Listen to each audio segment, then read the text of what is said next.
mic'd up with Mikie Mahtook. Got the boys in. I got Lloyd. We got J. Mitch. We got Jackie Boyd. He tried to jump up, and he might have knocked it in.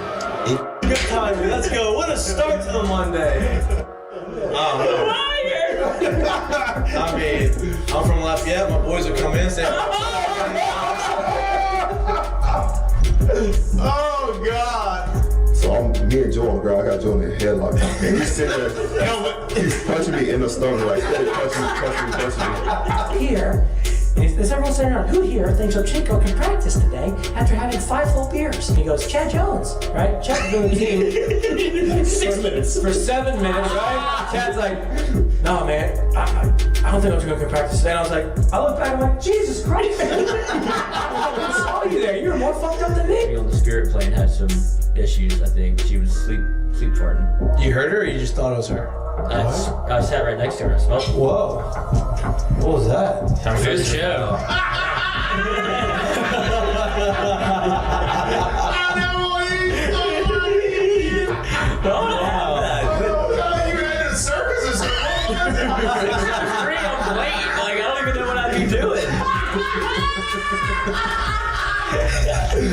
Now, when you do go to spring training, are you gonna bring your chinchilla and your turtle? My dad tell you about it. The SEC is God, they hate fat people.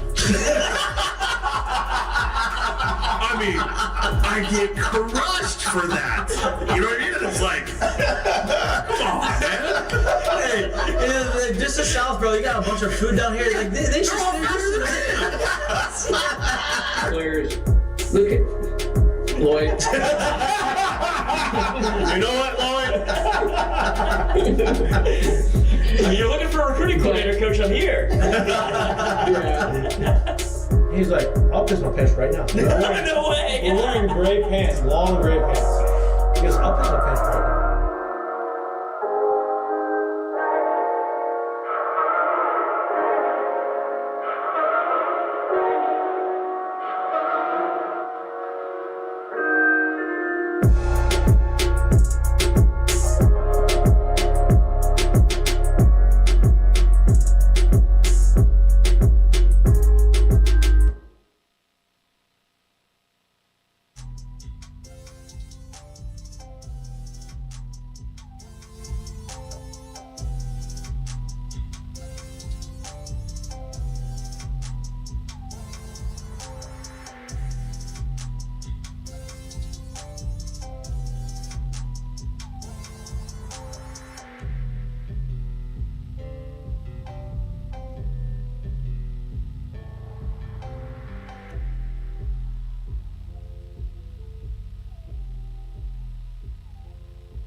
Hello. Welcome back to Mik'd Up. Today is Wednesday, October 16th. Big show for you today. Was going to be Ask Mikey and Mitch today, but we're going to postpone that till Friday when Jared is actually in studio with us so that we can have all the questions. Got a big show for you today. A lot of things. I'm flying blind anyway. Yeah, I wasn't gonna say that. It's okay. Well, the little production note. That's how the sausage is made. But so, chat's down. Chat's down, but it's okay. I wasn't going to say that, but Jared is not here. He is still in Miami. He is flying back tonight. He is here, via the internet. Video call for a short amount of time. He's in the airport. You make airport great for people watching. So we may get to see some cool things happening behind the scenes, people rushing to get flights. Great people watching. If you enjoy that, maybe you get some of that, as well as listening to the inside of our sports conversations. A lot of things have happened in the sports world over the last 48 hours since the last time you saw us. NFL, a lot of trades have gone down. 3 really big trades went down the same day. The biggest obviously being Devontae Adams getting traded to the New York Jets. Obviously, after the Saints lost 4 straight, they were out of that. Like, hey, we stink. We have nobody left available. Our whole team's on IR. Hey, probably don't want to come here. Go over there to New York and go to that dysfunction. That dysfunction is probably better than our dysfunction, right? They lost the coach. Yep, but I think that's been The Saints better. want to lose a They're coach. rallying. Yeah. They're rallying behind the lost coach. But that happened, and Amari Cooper leaves a big dysfunction.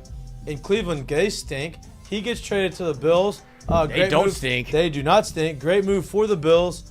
I think that's going to be a good thing moving forward. And there was another trade. There's a running back. Forgot what running back got traded. But there was a running back in the trade. So 3 big trades happened on the same day. And the NFL, obviously, that is worth noting. Major League Baseball playoffs still going on. Dodgers are playing today at the Mets and Dodgers. I don't know. Are they in New York? I think they're in New York. Obviously, everybody's wearing jackets. That's New York. Look at the right field. I know. They just Okay. I feel like you would know the stadiums pretty they well. just switched it back. Dodgers at New York. Series tied 1-1 in the NLCS. Obviously, New York has been playing really good baseball. The Dodgers have Ohtani. Should be very interesting. The ratings for the game last night were apparently the best maybe ever. As far as viewership in the ALCS matchup, that was the Indians and the Yankees yesterday. So as much as we bag on baseball, It's been fun to watch. the playoff. But this is where they shine. When the playoffs come, it's time for them to shine. That's what happens. That's why they get all the viewers. But that is going on tonight as well. Darryl Strawberry, wow, coming up in there. Is that Dwight Gooden? I don't know. Bringing some Mets legend, Darryl Strawberry, legend.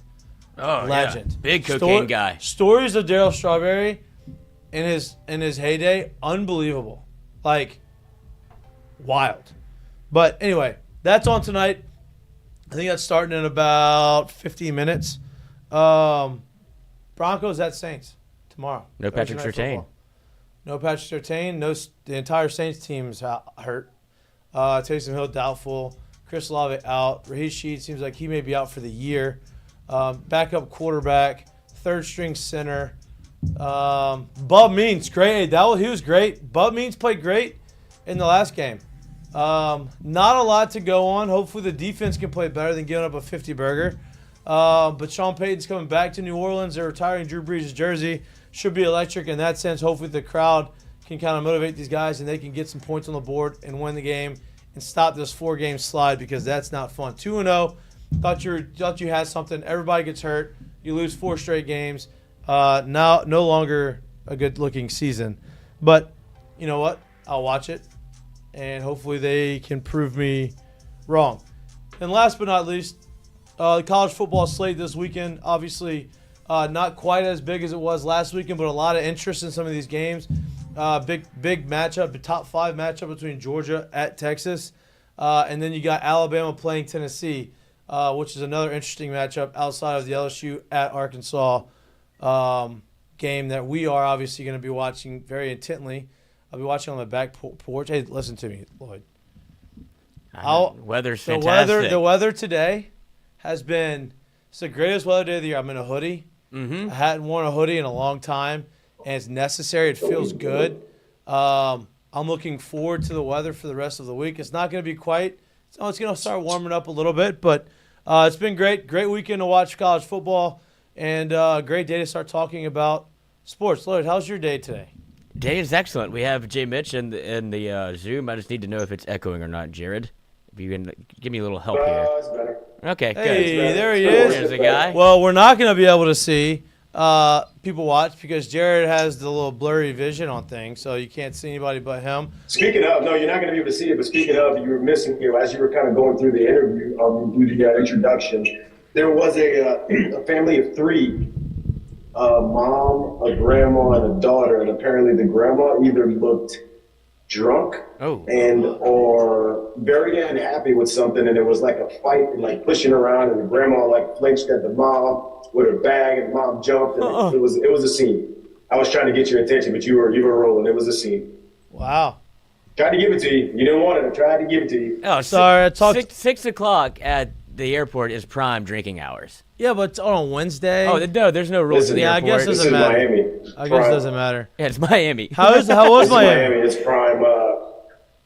How was Miami? I said it's Miami. It's prime viewing over here, so there's a lot of things going on. I bet. How was Miami? Not bad. Not too bad. Still Nice. hot as hell over here. It's still humid as shit, so Yeah, I'm well. kind of glad to be getting out of that, but still a good time. Yeah, it's not humid here. Definitely opposite weather right now over here, which is great. You land tonight. You'll be back in the studio on Friday. We will have a lot to talk about. I think Bryce just got in there. Yes. I'm trying Perfect. to. It says the audio is tough, so I'm trying to figure out what I do every time to fix it. Okay. We're going to be joined by Bryce Koon right now. He was on another show. He's a very popular guy. His time is very valuable. So we appreciate him coming on. But he's going to talk everything football, college football, what to expect. He's been in the locker room with the interviews, kind of getting insight that we don't have. Me and Lloyd were talking about the LSU Arkansas game this weekend. Obviously, everybody considers it a trap game. I think the last 4 games have been decided by 3 points or less. They've been very tight, contested games. Always seems like Arkansas is a little sloppy. Usually you play them in November. Now we're playing them in October, so weather's going to be not quite as crisp, but it's going to feel great. I think the low's like 48, and the high's like 71. So weather should be perfect for this weekend. Coming off a big win. Both teams coming off emotional wins. Arkansas coming off the Tennessee win with a bye week. LSU coming off the Ole Miss win, going straight to Arkansas game on the road. A lot of people worried about it. We were talking about it. Obviously, Arkansas has a good defense. Also has a really good rushing offense. What I want to bring up to you is me and Lloyd were talking. I think if LSU stops the run, right, they run away with it. Lloyd says, yeah, LSU stops the run, but LSU's got to run. How do you feel about Bryce? Welcome to the show, man. We're doing the. Am I here? Yeah, Yes, you're here. you're in. We're doing the dual Zoom thing. We can add as many people as we want. We got the deluxe package. We got the deluxe package. Awesome. So call your friends. Big bucks. That's Yeah. it. But Jared, question still stands. What do you feel like are the keys this weekend? And then we'll get Bryce's opinion and what he's been hearing about in the locker room. I think it's you're talking like literally just logistics of game and like game plan stuff. I do think you got to remember this Arkansas team just came off a game where they beat Tennessee at home. You go into a bye week, you have a bye week, and you got another game at home. I don't think it's about run or pass. Obviously, you need to be able to do both. I think this is a big game where if you can kind of quiet the noise pretty early, you give yourself a really good chance. The last thing you want is this team hanging around later on in the game, and the game continues to go, especially coming off what they just did and the break they got and the time they got a chance to kind of game plan and put stuff in. That's not really what you want in this game. I think this is a game where you got to kind of come out and punch them in the mouth a little bit. I'm not saying you gotta go up 21-0, but you being able to kind of control the pace and control the game a little bit and take the crowd out of this thing a little bit is how you're going to win this ball game. If you allow it to happen the other way, I promise you this thing's going to go down to the wire. It's going to be real tough because it's always tight with these two teams. Yeah, so I'm glad you said that because Lloyd gave me Statboy. Gave me an interesting stat before the show started. Arkansas has outscored their opponents 114-41 in the first half. So they start off fast. LSU is not known to start off fast, so that goes exactly into what you were just saying. You need to quiet the crowd, slow them down early. You get ahead offensively, and you go from there. I do want to point out, though, so Arkansas's defense, Bryce, and I'm going to talk to you. I'm going to ask you about this question here. Now, Arkansas's defense is coming off of 3 straight games they've played redshirt freshmen as a quarterback, right? Their defense has been really good, has put up points. Do you feel like, obviously they're playing Nussmeier, it's going to be a way different type of challenge. Do you believe, Bryce, that these last 3 games with these quarterbacks maybe having some inexperience has been a reason why they've excelled and the reason why they're turning the ball over at such a high rate? Lloyd? To be – oh. No, you're good. You're good. That was me. Good. That was me. I'm good. Okay. That's fine. Lloyd didn't want to hear me talk. I did. Exactly. No, I think it definitely has to play a part, right? I mean, like you definitely. I want to say this, like there's a lot of instances in football and in sports where there's a cause and then there's a direct effect, and a lot of times I think that we kind of get into a situation where we can see, okay, well, the ground you're trying to make up on making your point here is it's a little lengthy. This to me is one that makes sense. I mean, it makes sense with the inexperience and in terms of decision making, right? Like when you have people and guys that haven't been in that position before, they haven't necessarily gone through different situations. I think it also, side note, speaks to LSU's ability to have guys that have been in certain situations.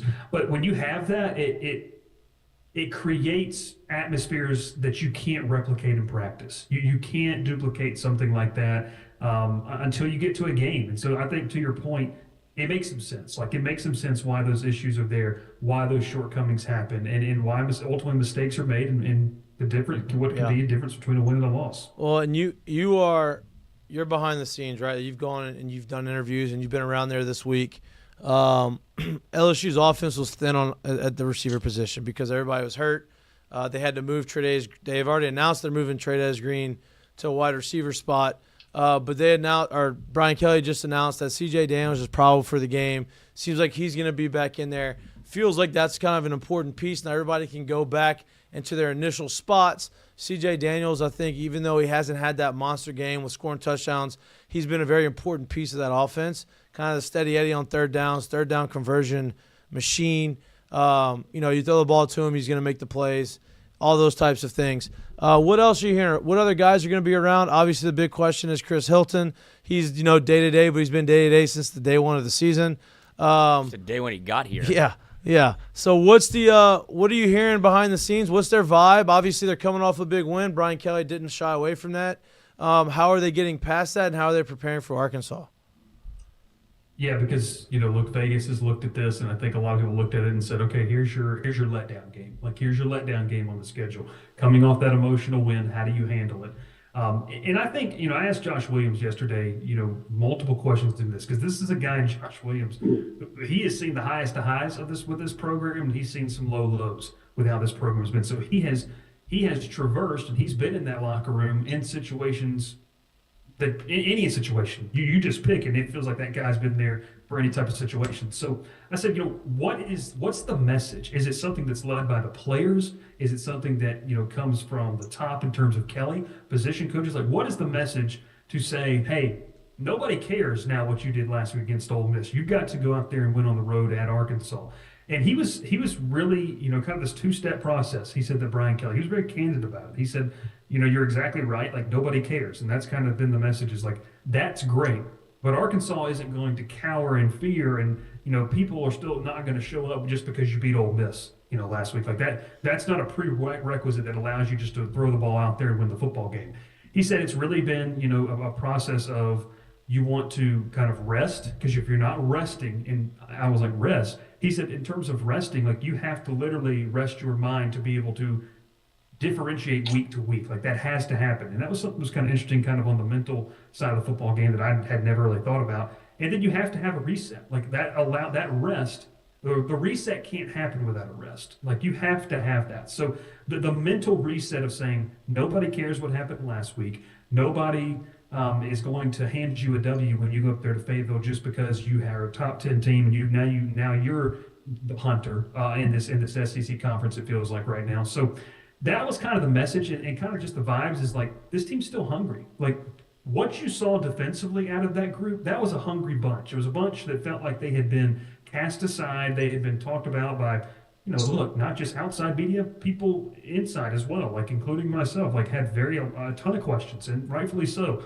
about what they could do. So I don't think the chip on the shoulder just stops because they beat Ole Miss. And we see teams do that. And I think that's a good sign. Like, you could tell the guys wanted to get back to work. You could tell. And I asked Josh, and I asked, oh my gosh, why don't I forget his name? Braden Swenson, just the best defensive lineman in the country right now, it feels like. I asked Braden Swenson this as well, and he mentioned it. He said, like, we're not done. Like, that was fun, but that's not it for us. And kind of goes back to what Nussmeier talked about. This isn't a one-of-one for us. This is each and every single week. You got to go prove yourself. So I feel like the overall theme is they're still hungry. They understand the opportunity, and they understand the potential for a letdown and what that could mean and how it could derail what they want this season to be. Right. 2 years ago, obviously, they went there, and it was one of those sloppy letdown games with Jaden Daniels at quarterback. They're able to pull it off because of Harold Perkins. The challenges that Arkansas are gonna that they're gonna present to LSU this weekend are kind of unique, right? We haven't really faced a team with the type of offense that they have. They have a quarterback who's young but extremely talented, very athletic, enough to beat you with his legs, a running game that's one of the top in the country, and a passing game that's good as far as moving yards goes, but not really getting in the end zone. What is the defense? What are they talking about as far as how they are planning to stop this, and how are they kind of trying to game plan for it? Obviously, they're not going to tell us their whole game plan, but what are they saying about the offense that they have to go up against this Saturday? Yeah, Jordan Gilbert and Braden Swinson really kind of let us in on, maybe the mindset, Mikey's the best term. Like, what's the mindset heading into this week? And, Jordan mentioned, like, it's going to be a physical football game. Like, he's played the SEC with A&M, and he said, like, when you go play Arkansas, like, that's a physical football game. It doesn't matter the opponent. It doesn't matter, what their record is. They are a smash-mouth type of team. And even with Bobby Petrino at the helm, that's what they're going to want to be. You mentioned Taylor Green. I was talking with an Arkansas person today, and they said that they don't think that he's going to be, 100%. Could that lead to more snaps for backup quarterback Malachi Singleton, who helped win that football game, against Tennessee a couple weeks ago? So it's two guys that are versatile. They can do a lot of different things. The difference to me, and a lot of people are trying to equate this to the South Carolina game because the question was asked on Monday, like, it's a quarterback who is mobile, a lot like Sellers. Well, No. yeah, but they can throw the football. Yep. They can throw the football. Like, that's the big difference. They've got some weapons. So, I'm excited to see how this group responds in terms of, you get back off the mat and you keep playing. Not like after a loss, but after a physical, exhausting matchup against Ole Miss. You're going to face a team that's going to want to be physical. They're going to want to make this game ugly. And, even to the point that you made about LSU winning there 2 years ago, you just leave with a win. Like, winning on the road is so hard, and people, I think, it's harder now. Kind of You're paying it. It's been obvious. And I've been on this soapbox for probably like 3 weeks now because to me the people, and I call them rock dwellers, other people call them casuals. The people that just assume that this is a video game and that you can just line up with your higher rated team and go into anywhere and beat anybody. Like, that's for EA College Football 25. That's not real life. And, LSU, if they go up there and they win this game 19-17, who cares? Yeah, you right. survive and you advance in this day and age of college football. It doesn't have to look pretty. And frankly, guys, I don't know if this is an LSU team that's going to have a ton of pretty games when it comes out to it. They're going to have to scratch and claw to win every single game. And, I just was on a show right before this, and I said this. Yeah, popular man. And well, Good information. It is what it is. But, appreciate that. I said this. I think that, and this might be getting away from the point too much, but this is also a mentality that I think they have. This team is battle tested, but now they have data points of when you put in the work, this is what happens. When you stay disciplined to the game plan, this is what happens. And that mindset, I think, changes a lot of things because it's not like, yeah, coach is saying this and this is on the board. Like, if we do this, this could happen. No, you got outplayed, and Ole Miss probably should have beat you by 2 scores, but you stayed in the process, you kept battling, you kept fighting, and you won. You went on the road and you got down by 3 possessions, you stayed in the process and you won. You have faced adversity and you're successful. Like, that's the biggest calling card and identity piece for LSU is you're not a team that says, yeah, we faced adversity and we lost. No, you faced adversity outside of the USC game, you're battle tested, and you've found ways to win. And I think that's probably one of the biggest characteristics, and maybe why I think that they're one of the more battle-tested teams in the conference, and why it doesn't matter how you win. Just go win the football game, get back home, and get ready for A&M. Jay, you got a question? Yeah, let's do it. Well, first off, I want to kind of bring up this too, because I do think this is a unique opportunity for the team. I think this is the time of the year you got to imagine, like, they just did what they did, or kind of announced yourself, right? Like, you kind of said, hey, we're here a little bit. But now talked about what this would be for Tennessee on the other side of it. You kind of get to put yourself in a spot where people are going to, whether you want them or not, is neutral, not neutral ground, but you're going to go in the same situation that Tennessee just went into, and they took an L.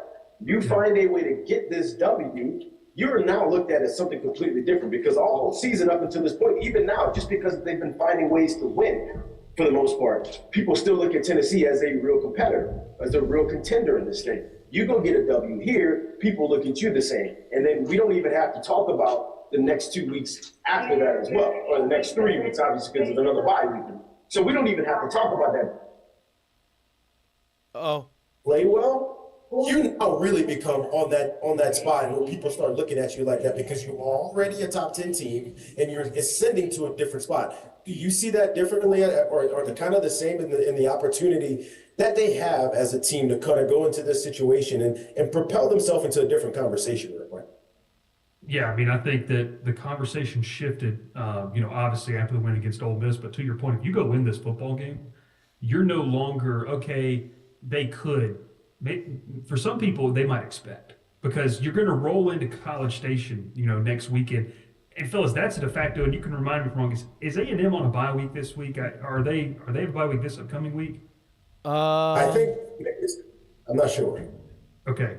So let's just say either they're on a bye week, but let's just say that they win and you go into that game. They are on a bye. Guys, you're talking about a game for a spot in Atlanta.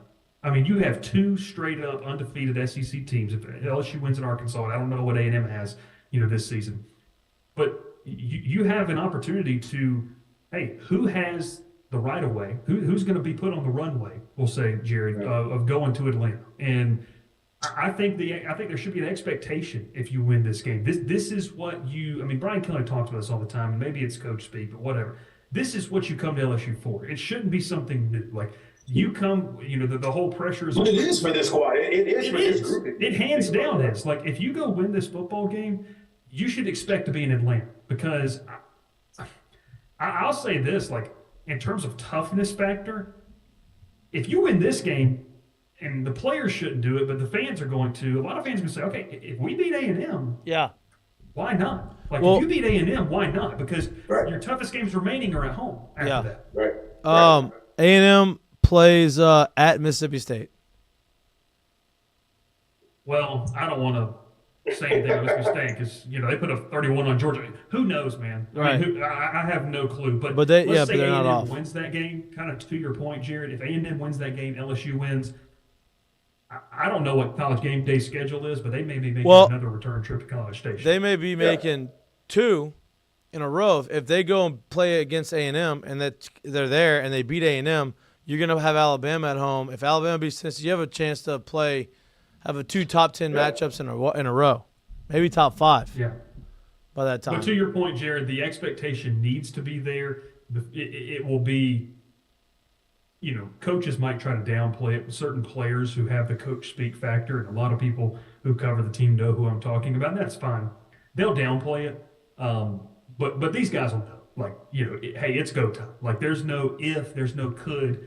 It's we should and we will type of conversations happening after that. You saw in the game on Saturday that Brian Kelly, everybody was wondering what the rotation was going to be as far as the defense safeties coming in, who's going to play cornerback, who's going to play star, all these types of things. What's the rotation going to be like? And you saw Brian Kelly, he had mentioned that he wasn't going to have as much of a rotation, but there really wasn't much at all. The guys who started and the guys who wanted out there were out there for majority of the snaps. Is that going to be the recipe going forward? Or is that just kind of what is that just kind of what they needed against Ole Miss?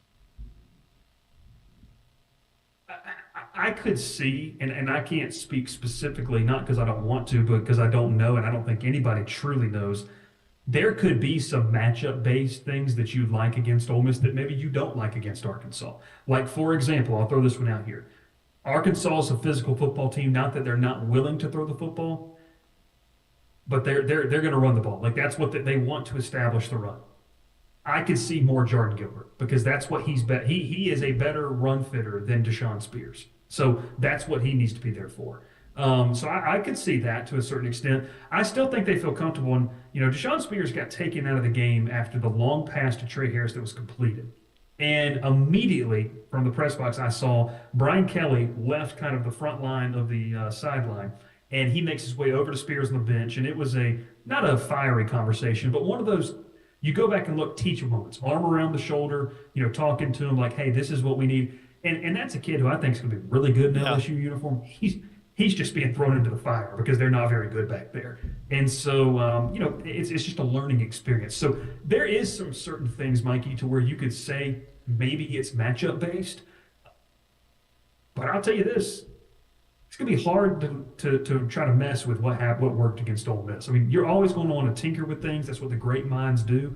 But you don't want to get say I have to change something for the sole purpose of just changing it. I mean, this front seven is going to get after whoever's playing quarterback. I mean, Arkansas's offensive line has not faced a front seven like what they're going to face. I mean, A&M's got a good one, but this front seven surpassed not just our expectations, but national expectations. So it's going to be an interesting matchup to where you hope, like it did in the Ole Miss game at times, we're not having to have conversations about the safeties because that front seven's playing so well. And it's so crazy to see the front seven kind of be the highlight of the defense after so much conversation was made about at least the front four, where you kind of were looking for people. Obviously, you were in the portal and trying to get people, but I want to talk more about the offense right now. Arkansas ranked 28th in the country in rush defense. Do you think LSU, the way they're playing offense, is sustainable, where it feels like you really don't actually have a sustainable run game, and it's Garrett Nussmeier throwing it 45, 50 times every week to try to win a football game, and he's been able to do it, but you're starting to see when you give a quarterback like him that much opportunity, something bad can happen. And I feel like if you go to Arkansas and kind of turn the ball over a little bit, you can keep them in the football game. Yeah, you could, much like Jackson Dart and Ole Miss kept them in the football game. Right. I think that return factor could be there. I will also say, and maybe this is a little biased just because I'm covering the team and I'm in and around the team, a lot. This is this team's bread and butter. Like Joe Sloan, Cortez Hankton, this is what they want to do. They want to throw the football. Now, they want to have a run game. For sure, you have to run the ball in this conference. You can't not run it.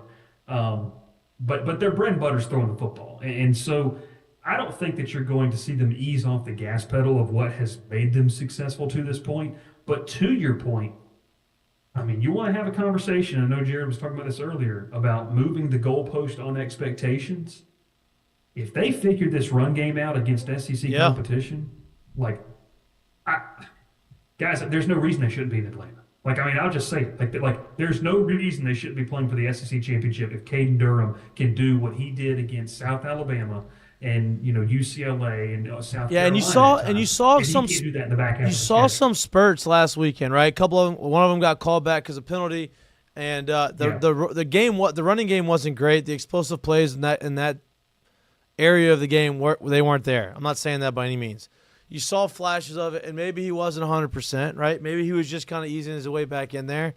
But I'm with you. I mean, if you can run the football the way that they ran it against South Carolina, right?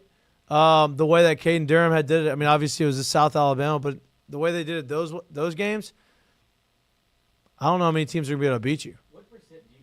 What percent do you think? Real quick to that point. Go ahead. I want to add this real quick to that point. People might say, well, it's South Carolina. South Carolina might end up with a 6-6 record. I texted an NFL scout the other day and I said, what's the true assessment of South Carolina's front seven? He's like Nussmeier was right, Kelly's right. That's an NFL front seven. That's what that is. They have 3 guys that are going to play in the NFL starting on that front seven. So for people who might scoff at it and say, well, it's just South Carolina, I mean, you go down the list, who's going to be a better front seven that you're going to play? You've already played 2 of the best in the SEC. It's South Carolina and Ole Miss. Right. You can make the argument that A&M's there, and I would agree with you. Nick Scorton's been very, very good. They've got talent in the tackles. Alabama's abysmal right now on defense. They can't guard anybody, and so I don't know how. I think that hurts their front seven. The secondary's been bad.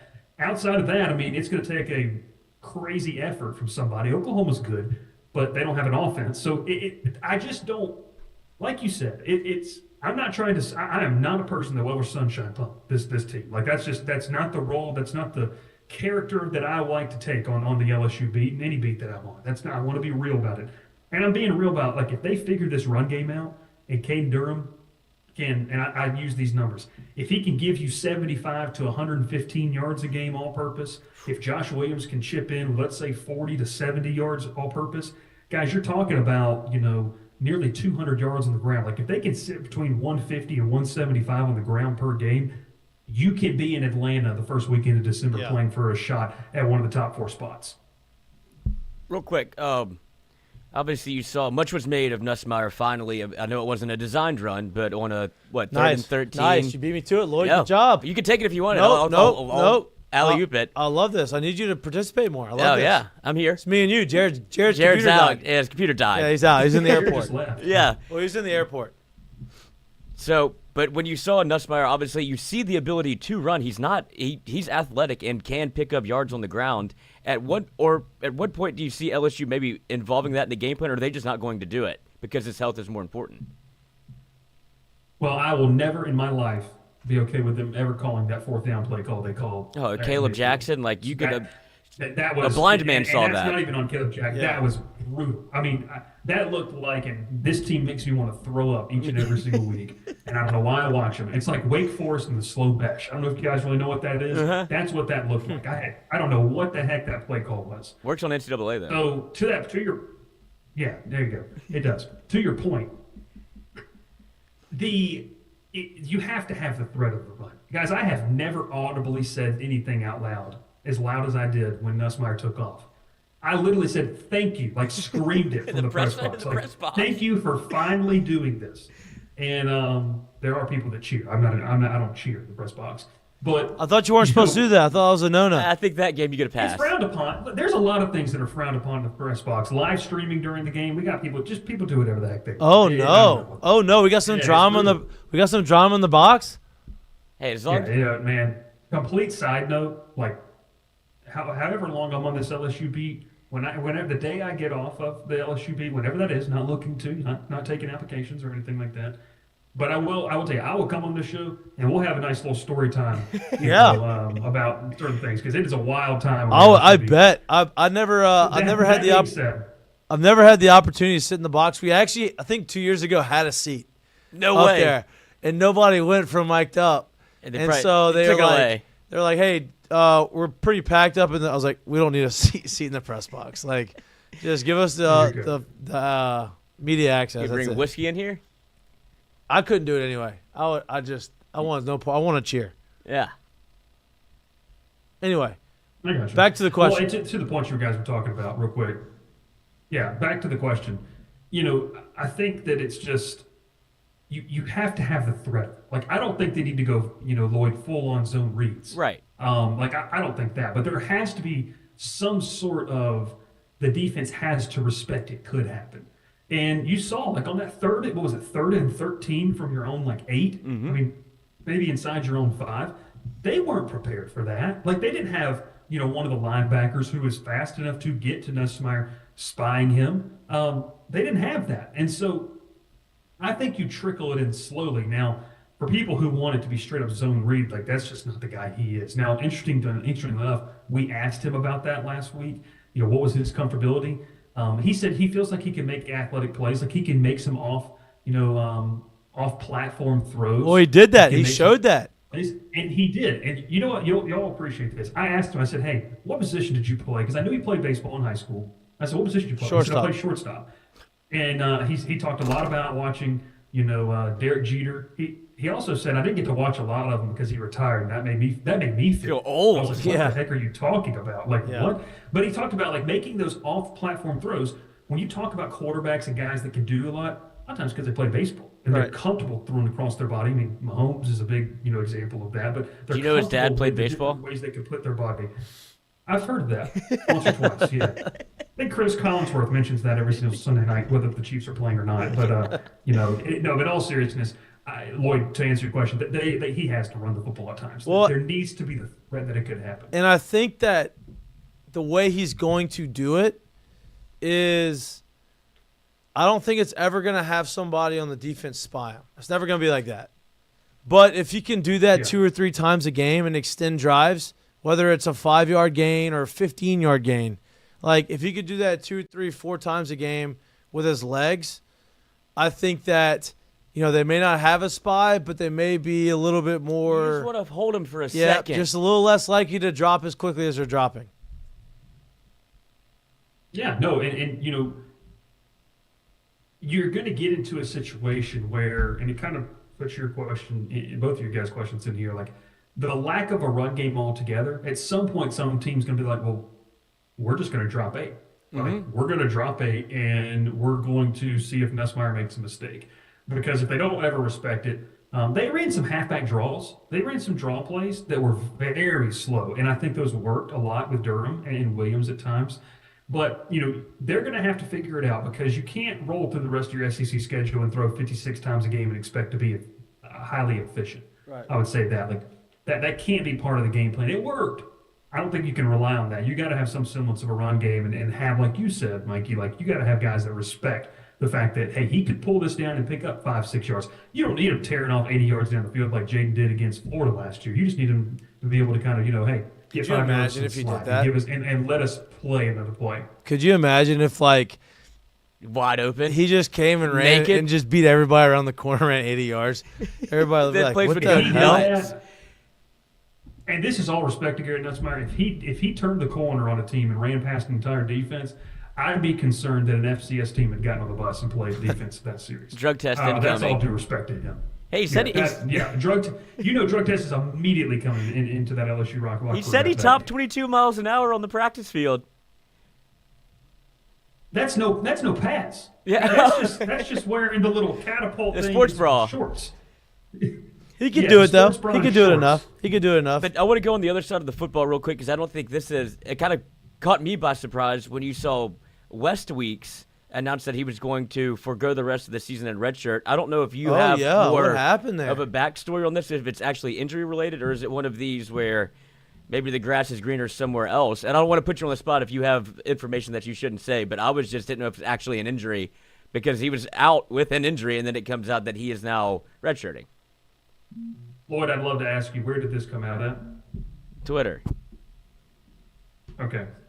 And from a certain person? Yes. This is where it came out from? Uh-huh. Yeah. So, I mean, we'll just, I think the best Leave thing it to at put that? is we'll just wait to confirm. Yeah. We'll just wait to confirm. Nice. Good In answer. all seriousness, I'm not saying it's not true. Not saying it is, it is true, but I just wait to confirm. Wait to confirm. But in all seriousness, I mean, he has been banged up at times. Like he has been nursing an injury, and I will speak to the fact that's why we're seeing Xavier Atkins. Yeah. That's why we're seeing Devon Keys. Xavier Atkins is a menace. I mean, that guy. Yeah. is So what's terrifying. the feeling on him and with the staff?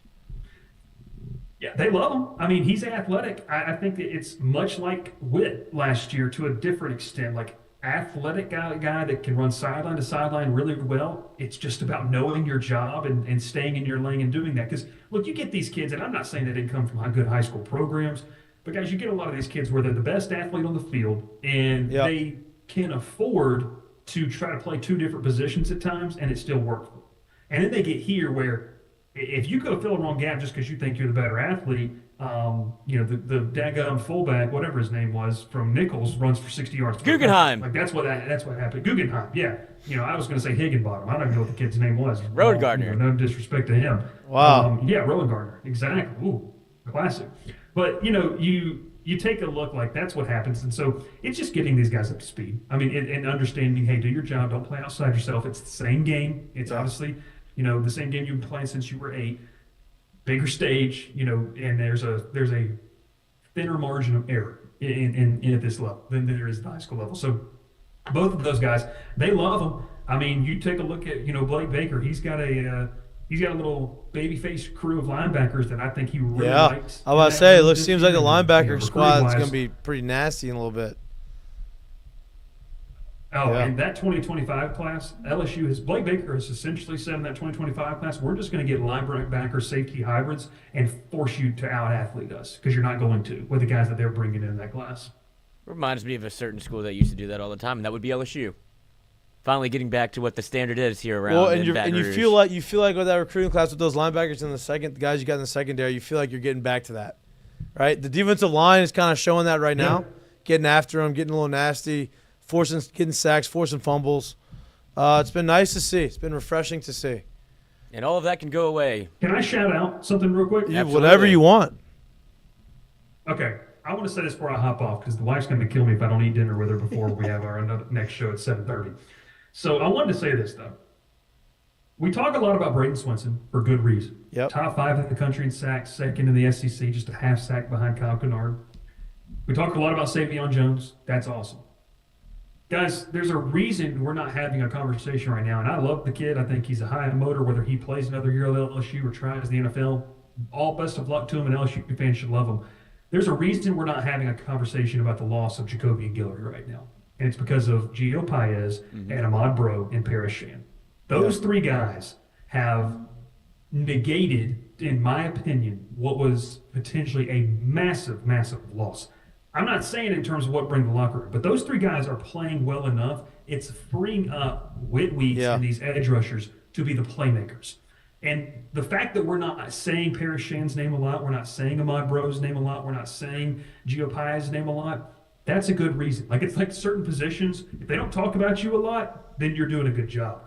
And you go back to that 4th and 1 play, it's crazy, nuts. That 4th and 1 play on like the 4-yard line, where obviously Swinson gets the stop. Couple things. Swinson said there was no play call because Kiffin and the Ole Miss just ran up and said, hey, we're going to try to surprise them. We're just going to see what happens here, which is kind of what he does. There was no play call. What happens? You have 3 veterans that make the difference on that play. You go back and watch it. I did a film review on this, and it's just crazy. Obviously, Braden Swinson crashes because there's this little receiver they expect to guard him, and he just crashes down the line, goes flat, and makes the tackle. That was ridiculous. But Zavion Jones seals off the other edge. There was nowhere to go. And go back and watch what Gio Paez does. He shoots the gap. And when I say he shoots the gap, he literally is on the ground, takes the center's legs out, snuffs out anything you could do up the middle. And it's 3 veterans right there. We talked about a lot of the young talent. 3 veterans right there that contributed to that massive 4th down stop. Yeah. I think that's huge. Like, I think the interior of the defensive line, the fact that we're not talking about specific guys' names a lot means that collectively, which they were going to have to do, collectively they're playing. I agree. Tell me if this is a Bakerism or not. When it's Jacques Doucet asked Braden Swinson about that play, and he goes, sometimes you just got to check whoop ass and just go get the football. That sounds like that's been said in the locker room quite a bit. Did you hear what Brian Kelly said pregame in the locker room? No. Did y'all hear it? No. Have you seen the clip? So if you're an LSU fan watching, which obviously you're watching the show, they have this great thing. It's called LSU. It used to be called LSU Gold. It's now called LSU Plus. It's essentially a subscription service. They do all these docu-series, which are really cool, kind of behind the scenes. The film crews do it. Really, really cool. Kind of like a Netflix docu-series. They're awesome. Brian Kelly, to your point, Lloyd, people make fun of Brian Kelly. I think he's hilarious in terms of his demeanor and his sense of humor. Like, it's just funny to me. It's like the dad humor. I love it. He's sitting there, and there's the big dogs, like the LSU greats behind him. And the pregame, he's like, doing the whole speech, and he's kind of got the high-pitched tinge in his voice, a little twinge in his voice, and it's hilarious. Like, the voice is on the verge of cracking. Yeah. And he goes, we're just, this is our house. This is our house. Nobody comes in here and beats us. It's time to open up a can of whoop-ass on Ole Miss.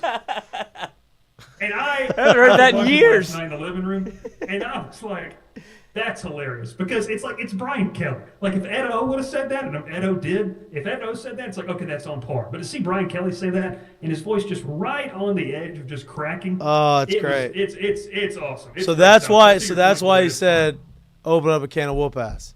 I think he's been closet watching The Waterboy. The Waterboy. That's what I thought he got. I was like, damn, I respect him for knowing what The Waterboy is.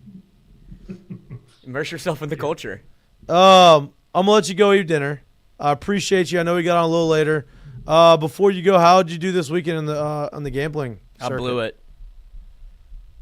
I did good, man. I take a team that I kind of cover on, and I used to cover. I took Georgia Tech -5.5. I don't know if you guys saw the end of that game.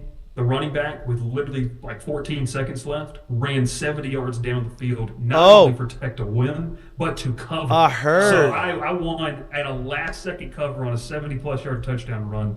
I had it -5.5, and I'm looking this week. I might rock with Navy again. Listen, I am on Navy hard, but their spreads are big. They're large spreads. Yeah, they used to not be. I know. I'm in on the over-unders, though, Mikey. That's what I'm in. This week, I believe I got it at over, I can't remember who they're playing this week. It's 54.5. Like, Navy is good for what, like 30 or 40 points by themselves at this point? Mm-hmm. I don't know. It'll be interesting to see. All right, we'll see. We'll talk more about it on Friday. I know you're not going to be able to come on the show. We'll talk gambling, get some of your picks. All right, dude. Tell the wife we're sorry. Notre Dame. Do it. Tell the wife we're sorry. Oh, we'll see. I appreciate it, fellas. Later, Thanks man. so much. Thank you. Appreciate you. Busy man. Got 3 shows tonight. I mean, when you're in the life, you're in the life. You know what I mean?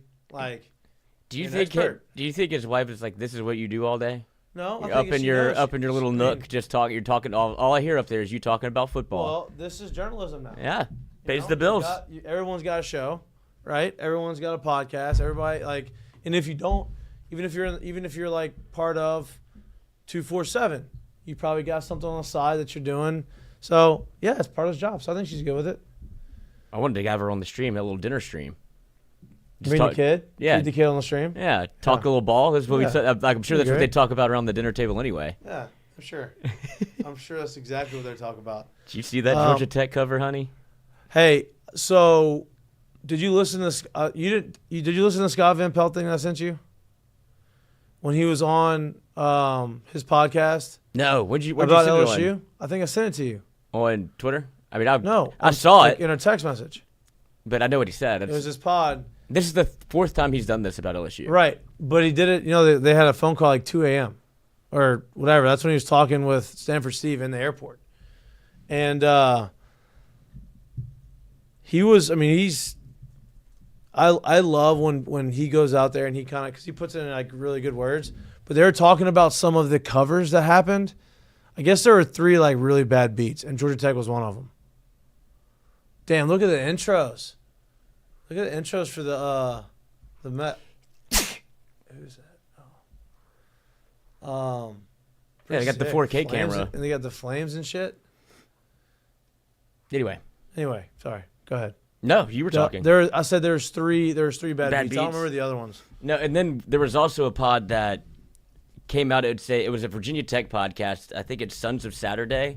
They went to their first ever LSU game and they kind of recapped the visit. And to hear, I guess, an outsider's perspective, like Scott Van Pelt has a very good understanding of what LSU is. It's kind of like his second son when it comes to football. Like, obviously, he's a Terp for life. So this is a Virginia Tech podcast. The guys came to the LSU game? Yeah. Because they just wanted to feel They just wanted to, like, what a game to come to. That's what I was going to get to. I was like, could you imagine going your first time in Tiger Stadium and it's that LSU Ole Miss game where, like, they're going to leave thinking it's like that every time. And it's not. But to LSU's credit, when they turn it up to 11, these people were leaving. He had 2 superior margaritas and 6 beers. And he's like, I was drunk. Like, I was drunk. He's like, I was drunk. I was like, yeah, 2 superior marks will get you there quick. He's like, I had 6 beers. And he played offensive line for Virginia Tech, but he talked about the atmosphere, and it's always cool to me to get like I don't ever take it for granted what we get to go see every Saturday when it's an LSU home game, but to hear somebody else's perspective of it, no doubt, and walk in there's like they have 6-year-olds and 66-year-olds singing Boozy in the crowd. They know bar for bar, word for word. It's like we played Journey. And so it's like I don't know what's going on. Well, it wasn't always like that. No, it wasn't. We had to fight for that. We had to fight for the no Journey and the yes to Boosie, and it's been a great adjustment. It has. They made the adjustment. It's fun, and yes. they were talking about the STTDB. Whatever, because the wife came on and she was like, and they have this chant, like we can't say it on here, but they do it to just about anything, and that's probably the best. I never liked the chant because I like neck more, and it was cool when I still think like Patrick Peterson about to return a punt and doing like the neck signal, and it was like, okay, this is live, and then it became like all about that, like now we're sucking dick, bitch, and it's like, well, we can't play this clearly for very long, but now it's kind of backfired on LSU where the fans will do it to anything. They'll do it to the alma mater. Yeah, it comes up out of nowhere. No doubt. But that's just, I couldn't imagine walking into Tiger Stadium, hearing that, and Boosie and Wayne, and you're like, what? Where am I? They said that there was 2 Ole Miss fans that tried to do like the hottie toddy chant, and he said about 5 LSU fans stood up and said, don't do that shit in here today. Sat right back down. I love that. Hey, we're not going to do anything, but just know we would. Yeah. Okay, I'm just going to stop. Not today. Yeah, I'm going to stop. Dude, that's a great first impression, right? He's never going to forget that for the rest of his life. Obviously, Scott Van Pelt's been to multiple. They were talking about like when I guess Stanford Steve was saying since the Yeldon game, that was probably the loudest he's heard the stadium, right? Because you remember how that's why the Yeldon game was hurt so much, because you felt like you were at peak Tiger Stadium, and then in one play, silent Reputation. like just crushed. And it Crushed. just for as loud as it was, the silence may have been louder. I'm a changed man after that play.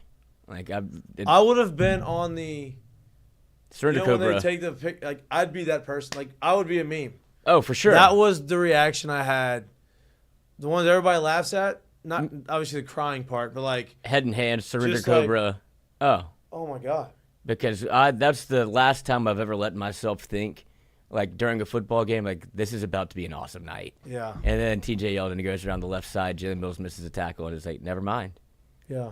We had Trombone Shorty at the fraternity house. I was like, this is anybody can get it Yeah. tonight. I might get lucky. And dude, he mentioned that, so it brought back obviously those memories. But We've talked about it a lot. We've talked about the atmosphere there, but it was pretty impressive. And that was the first one of like the new guard. Like I feel like that's Yeah. what it'll look like Yep. moving forward. I don't know if it won't always be like that, but with the light show, the music, everything that kind of went together. Because when I think of LSU, God, the light show it was cool. Banged. Yeah, and It that's hit. not what they were doing. It They hit. saved that one in the back pocket because it it hit. was a whole lot of nothing. Yeah. And it's like, this is what we've spent all this money on. They're like, no, wait, just give us a second. And then kudos to the whole staff for being able to like orchestrate that, figured out.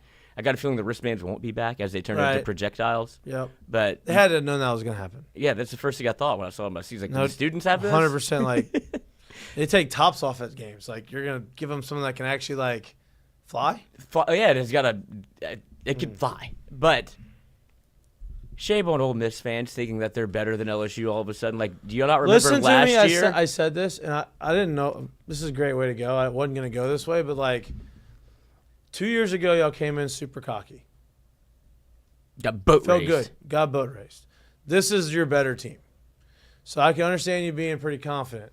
But, like, it was to the point where it was like, how did y'all think y'all are going to beat us? Type of thing from that. I'm like, well, y'all haven't beat us in 7 straight times in Tiger Stadium. 7 straight. And y'all are better than us 2 years ago, and we beat the shit out of you. And then, so what makes you think you are going to win?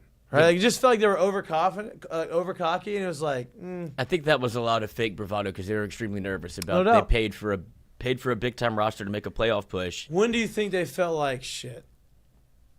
Like the first half when they couldn't get in the end zone Yeah, after and they dropped the touchdown that. and they couldn't get in the end zone? Or do you think it was because when I realized, I think we're going to win this, is when they didn't go in and score a touchdown at the last drive of the game and they kicked the field goal. Make it 7. To make it 7, I was like, they're This game is still within striking distance. and it feels like they're going to do it. They had to make a couple plays. Obviously, he did it.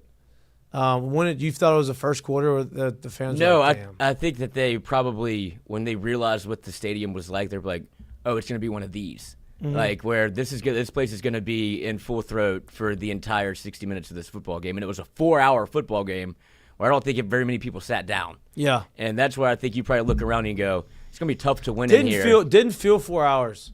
No, not at all. Honestly, like, Well, the first quarter did because honestly, dude, I was so like Locked in? Yeah, I didn't even pay attention to time. yeah.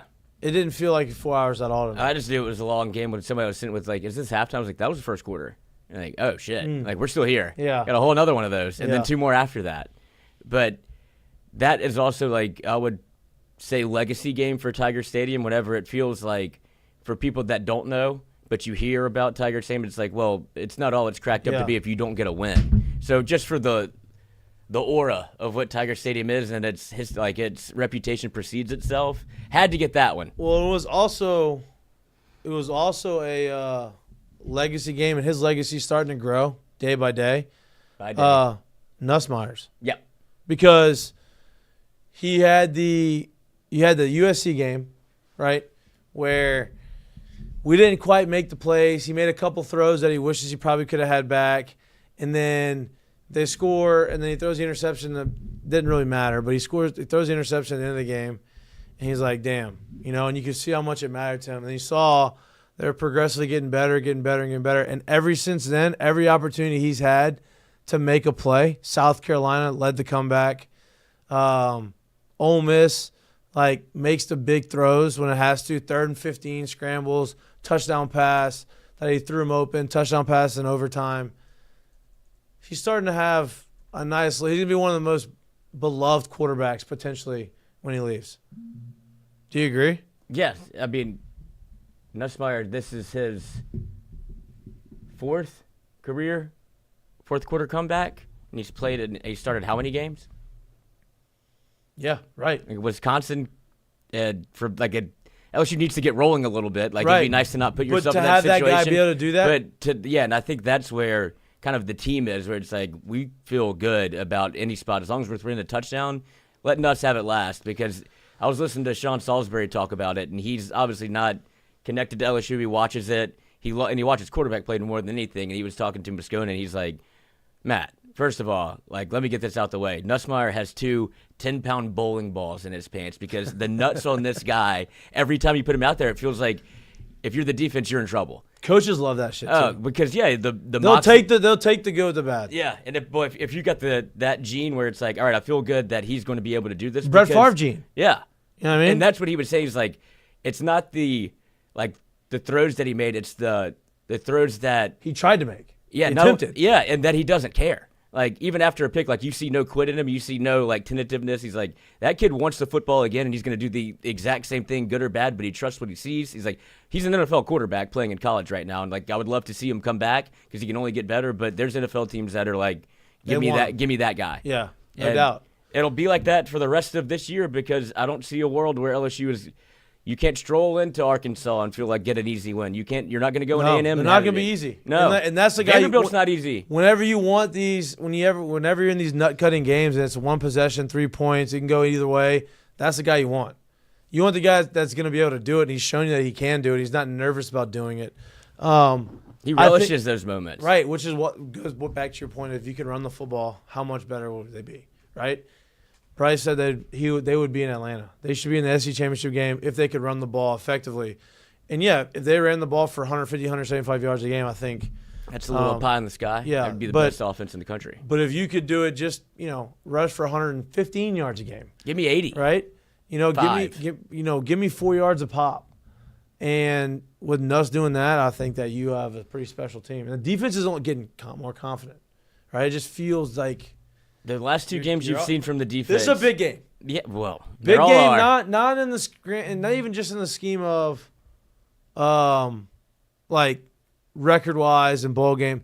It's a big game because you feel like the team is doing this and they're kind of like this, and all of a sudden they're doing this now, and you're like, oh shit, you're getting to this next little barrier, and if you fucking hit the barrier and don't get through it. It feels like there's a big deflate to it. Yeah, they're playing with house money, it feels like. But if you go through it, keep going. You can there's no telling how good you can be. Irrational confidence. The defense shouldn't be playing this well because they just don't have the horses no doubt. But the way that they're being schemed up, and I think this is where coaching matters. When you bring in 2 new D-line coaches, and you're obviously seeing it with Braden Swinson and Kevin Peoples, how they've just got this pass rush. Totally different than it was. Braden Swinson was on the team last year. Barely played. Didn't play. Barely played. What were we looking at? And every time he played, he did well. Yeah. Same thing with Rashad Womack. Can we not get that guy in the game more? Yeah, they did.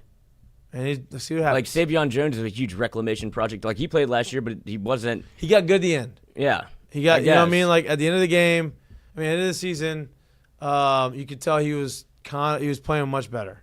Yeah, but he wasn't this, and now you have 2 bookend edge rushers that it feels like you have a chance every game you go into. And I'm glad Bryce brought this up. We talk about the edge rushers and the coaching the edge rushers are getting. What about the coaching that the interior line is getting? Yeah, you know what I mean? Because you had an interior lineman that went in the 2nd round.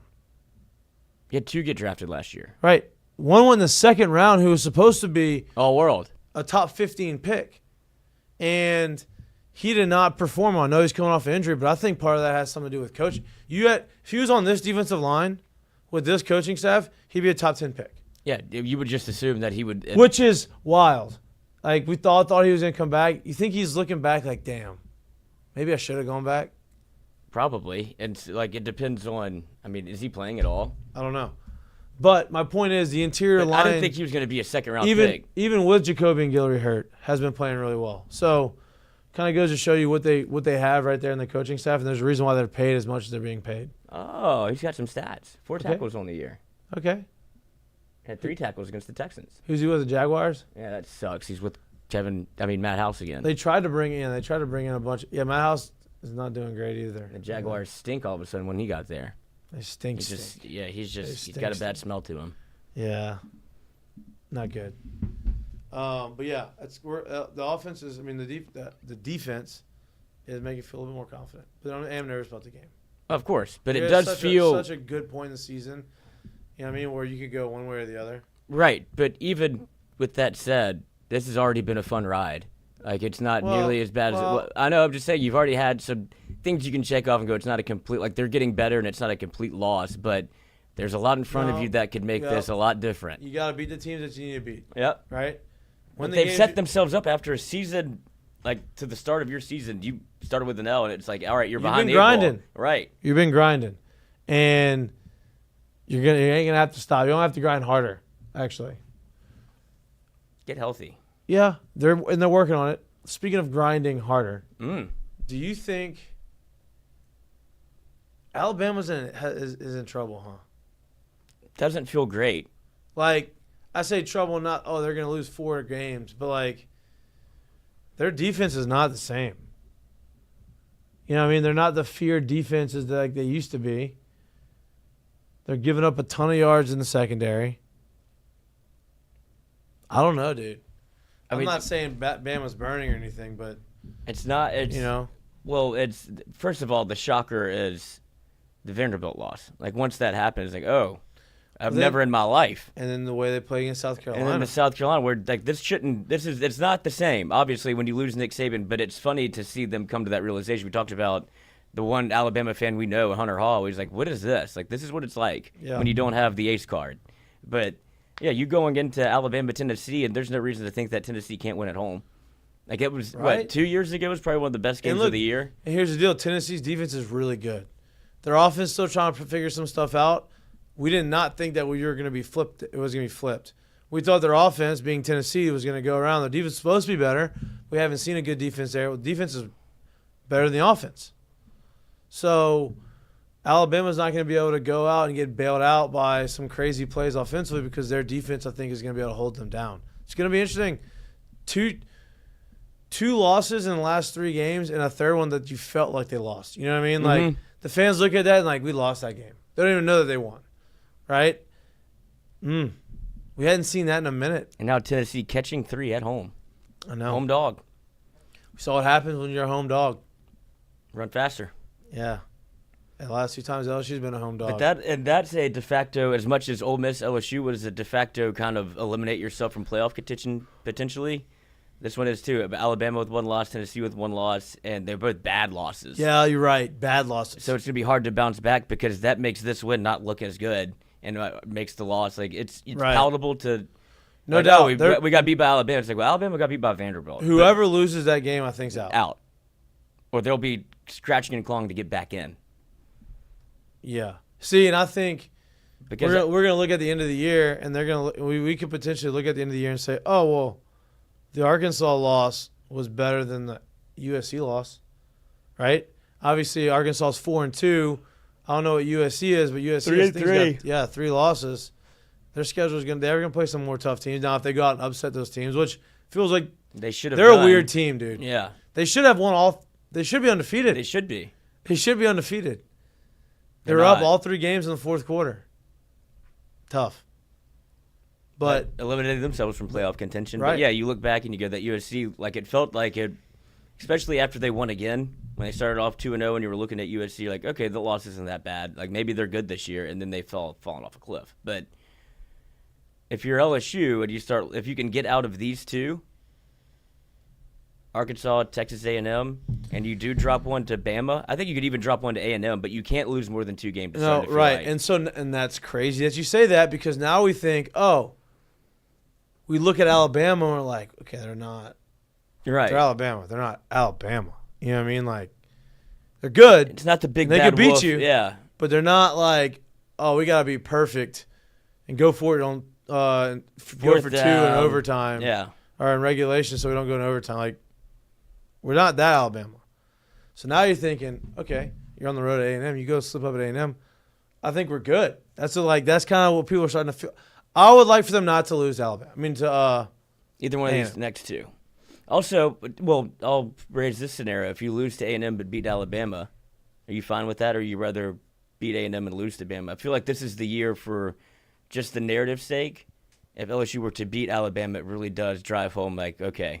Right. But I don't want to lose a home game. I don't want to lose a home game. So you have to pick one or the other? Yeah. I do like beating A&M because then you take then they have a loss in the SEC now. Right. You know what I mean? So, like, you'd be in this situation, I'd be sacrificing a loss to give them a loss. Right. Right? So nobody gets elevated. And so now LSU's in a predicament where they have to win out, but they also have to go and win the SEC tournament championship game. You know what I mean? So, like, they'll have one loss in the SEC. They may be in that final game. Yeah, because aside from so there's three. So teams, now you have a chance to lose your third game. Texas A&M is 3-0 in conference, Texas 2-0 in conference, and LSU 2-0 in conference. The rest have either 1 or 2 losses, and so that's where you're getting it. Like you said, if you're able to get kind of everybody to an even playing field, right? Like that's why I hope Georgia beats Texas today. Right. And we talked about what's going to happen with the tiebreaker. Like, oh, there's no way it's going to get It looks like we're on that we'll be path. flipping a coin. We are on that path because everybody's beating everybody. You know what I mean? Like, yeah, there's a couple common opponents, but like, you could look up in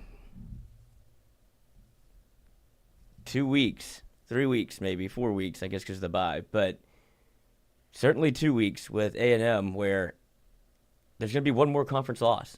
Yeah, because you have to play each other. Like Texas kind of skates in this scenario. I'm trying to see Georgia. They have Georgia this weekend. Yeah, so that could be say a I want conference Georgia to beat loss. them. If you all have one loss, wild. That's where I wonder if the number of teams for the playoff if the SEC loses one, because it's like it doesn't feel like anybody. There's gonna be some carnage in the Big Ten, right? Indiana's not gonna go undefeated.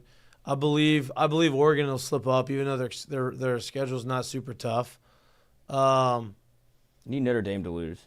Yeah, I don't know. They play USC. Is that the only one that really we feel like can beat them? Navy. And Army. And Army. But then you look around like that game's gonna be tricky. They lost to Northern Illinois. Yeah. You know what I mean? So like, but I feel like that happened so long ago, and they don't have a conference to like that. They're going to probably get the nod as that. They need to lose again. You're right. Just get them out of here. Iowa State's undefeated in the Big 12. They're probably going to lose. Clemson, Miami, Pitt, SMU all undefeated in conference. Right. And Miami and Pitt undefeated overall. Yep. So that's what it starts. You're going to start looking around the Former, conference. Louisiana guy, their quarterback, driving them, baby. But you look around the conference, like how many teams did the ACC get in? Because it feels like Miami, like they have to play, but do you take a 2-loss? That's the scenario I'm starting to paint in my head. Is like, does a 2-loss SEC team still get the It's respect? going to be hard. There's a lot of it's going to be hard for them. And I don't know how much football they watch, but and then you have it's BYU and Iowa State out the Big 12. Like one of those two teams is going to get in if it keeps going this way. Indiana. Who's the other one out of the Big 12? Just those two? Texas Tech is also undefeated in conference. What's their record? 5-1. What? Yeah, I didn't know that either. And I heard it today, and I was like, I feel like I've been trying to bet on Texas Tech, and I haven't been convinced that they're winning. Me too, because I always think old Texas Tech, but Me I don't too. know anything about new Texas Tech. No, it's not the same, but they are on a 4-game win streak, and then you go to the B1G, Indiana undefeated, Oregon undefeated, Penn State undefeated, Ohio State, 1 loss, Nebraska, Ohio State 1 loss. plays Penn State, right? Yep. And then Oregon's got the cakewalk, I think. I don't think Oregon's got because the Michigan game. Yeah, they should get. They don't have a hot, tough schedule. They just played their hardest game. They played the one game if they were to drop it, and Boise State looks like a great win now too. But you look at Oregon's schedule; they have Purdue, Illinois, Michigan. Michigan shouldn't even be ranked. Maryland, Wisconsin, Washington, like that. So they last year, that's a hell of a schedule. This year, it's not. I'm even thinking maybes. Like I don't think Michigan's got a shot. No. Maybe Illinois can score enough points and upset them, and maybe Washington. But it just doesn't feel like the SEC slate where, like, Vanderbilt maybe. Arkansas could beat you. Yeah. Or Oklahoma maybe. So, or Alabama. That's where I'm. Fuck, Vandy now. Vandy for sure. You know? Florida. Yeah, I go to Florida. I always keep forgetting about the Florida. I don't like that. I don't like that my mind just skips Florida. It shouldn't. No, it should not. But how the season started, it was fair. But now Florida is not, like, Billy is formidable. He's fighting. He should have beaten Tennessee. They obviously went to overtime, lost 23-17. He should have put that thing away in regulation. Yeah. Go for 2, get it. What do you have to lose? Literally, you're that guy. Yeah. Like, how's it gonna be now? Quarterback out, Mertz gone for the year. Yeah, but I think they like Lagway. Yeah, but like Mertz was doing it for him. You know, when Mertz was getting the majority of it, they were kind of rolling. You know, so. And Texas mollywops Oklahoma. Yeah, Texas seems like they're real. And this is their last test. Georgia, I mean, you can say Vanderbilt, Florida, Arkansas, Kentucky, Texas A&M, but it feels No. It feels like Texas is a little bit. It's just they haven't played anybody yet. No doubt, but Texas A&M, that's gonna be a tough one. And honestly, the Arkansas is gonna be a tough one. Arkansas, Texas are like that's a big rivalry. That's an old rivalry. Yeah. You know what I mean? Like, not that rivalry matters for like the kids in there now because they have no idea about it.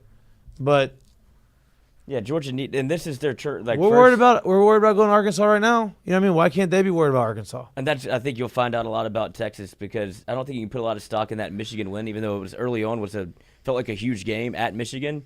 They kind of like breezed through that 31-12, and then you said, okay, let's look at the Oklahoma game. They took them to the woodshed 34-3, and so their first real test, it feels like, is Georgia. I don't know how good Georgia is, but it feels like if Georgia can pass that test, you'll know kind of more about them. And then that's where the schedule starts to look like, okay, you can handle a certain team. But Kentucky also. What do we feel about? How do you feel about Georgia? I don't know if I'm on Carson back. I think I'm off Carson back. I think that Georgia is. This is the first time that they've actually had to play a schedule. That is a good point. Because the East has been down. Yeah, he never had to draw Alabama. He never had to draw Texas, clearly, but they have Ole Miss still on the schedule. Really, LSU either. Yeah, but they're not on the schedule this year. But right, you had to play Alabama, you lose, and then you bounce back against Auburn. But Mississippi State, 41-31, and now you have Texas. And I think that as comfortable as Kirby was with how Georgia was rolling, and it felt like they were the next kind of dynasty in college football, I feel like the walls are kind of closing in on him. You see him hitting players, and the team is like absolutely off the rails. Where it's like, where's the leadership coming from? I feel like he's kind of fighting in the dark a little bit. Like, oh God, this is a lot harder than I thought. Yeah, and they're getting like, no matter what the offense looked like, it always seemed like it was efficient, but the defense was elite, and it didn't matter how bad the offense was, even though they weren't bad. You know, it just they didn't really scored just enough, but because they the choked defense, the life out of you. You couldn't do anything.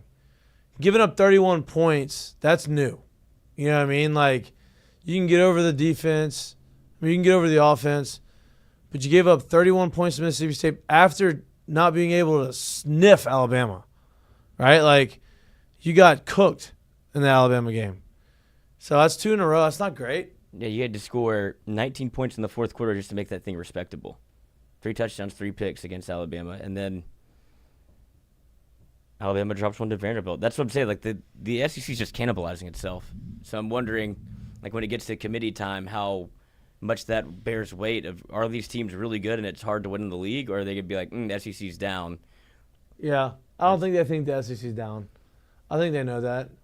How about the SEC and the big BIG? Oh, they're trying to form a little union. I love that. They're trying to play, you know, basketball and baseball have the classics. You play the tournaments.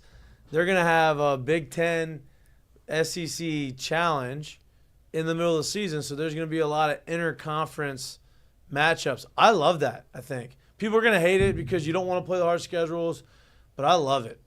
Like, have you seen the numbers of college football viewership? Oh, it's never been higher. Never been higher. Like, college football was always number 2 behind NFL football. College football is quickly catching up as far as, and I think there's a product of the talent that you're getting in these schools and being able to pay these guys, and you're building you're building. I mean, like, they're very good competition. Like the quality of play is really high. Yeah, because that's what it used to be. I think the knock on college football is like there's these 3 or 4 teams that are going to be in it at the end no matter what. Right. And it's always the blue bloods of what like college football is. It's the haves and have-nots. But with NIL and how the transfer portal has changed it, anybody can come up and bite you. But it's just overall a better quality product, which is why like I've always been college football over NFL, but now it's hard to really talk me off of that ledge. Right. I mean, and people were worried about the portal and all that kind of stuff. Yeah, it's a mess. Yeah, but I think it's helped college football. It has, but it's not the way that they probably wanted it to No. go. But it has built parity in the league because now you can't do what Nick Saban used to do and stash 4-star recruits Right. for 3 years and redshirt them, and now you have a redshirt junior who hasn't played and now is your starter. And they're worried about some of these teams that don't have the funds to get those guys. They're worried about them suffering. I think that it's kind of benefited them too. Yeah, they're not going to give them as much money, but all these guys that are transferring, they're not all going to these big schools and not getting these big paydays, right? Some of them are going to have to go, hey, we don't have any film. You're going to have to go to a smaller school and prove yourself. And some of these guys are then going to these small schools to try to get some more time and then elevating themselves, and now that small school is good. It's really fun to watch. It's been fun to bet too. Yeah, and it's getting sharper. Yeah, we're getting like that's part the reason why we went 1 and 2 on our parlay, but we're gonna get back on it. Looking at the lines, a lot of interesting ones. A lot of interesting ones. LSU will not make the ticket. The question, I know, I agree, but the question is, are we ever gonna put them on the ticket? I think at this point I think we should avoid the ticket with LSU. I do too. I'll bet them separately myself. No doubt. We should avoid the ticket with LSU. But as far as I don't want to mess because if with LSU loses, you don't want everything to go to shit that day. Right? Like you want an opportunity to say, damn, I hit my parlay, thank God. And my day's kind of better. But if you put LSU in the parlay, then you get double whammy. That's not great. What are you searching over there? I'm just looking at some of the lines because you have a lot of games on Friday. Yeah, how many are on Friday? You have 1, 2, 3, 4 games on Friday. Any notable? Yeah. Yes. Oregon, Purdue, just that's the name, and then Oklahoma State, Brigham Young. That one's interesting. Right, because BYU is in it. They're in it, and Oklahoma State was supposed to be in it. And they're not. So you feel like teams that are supposed to be in it could just all of a sudden figure it out, and then now be that team. And sleepy Friday. Yeah. We'll see. But LSU obviously on upset alert as the line is came out at 4.5 and now it's down to 2.5. And it feels I took it at 3 and 2.5. It feels like a lot of the consensus conversation is that trap game. Right. But I think we keep saying trap game like it's a game that we're overlooking. I don't think we're overlooking it because of the other games. I think it's just going to be a tough game. Without LSU overlooking, I think it's just going to be sloppy games. I'm trying to find the history. All right. So last year,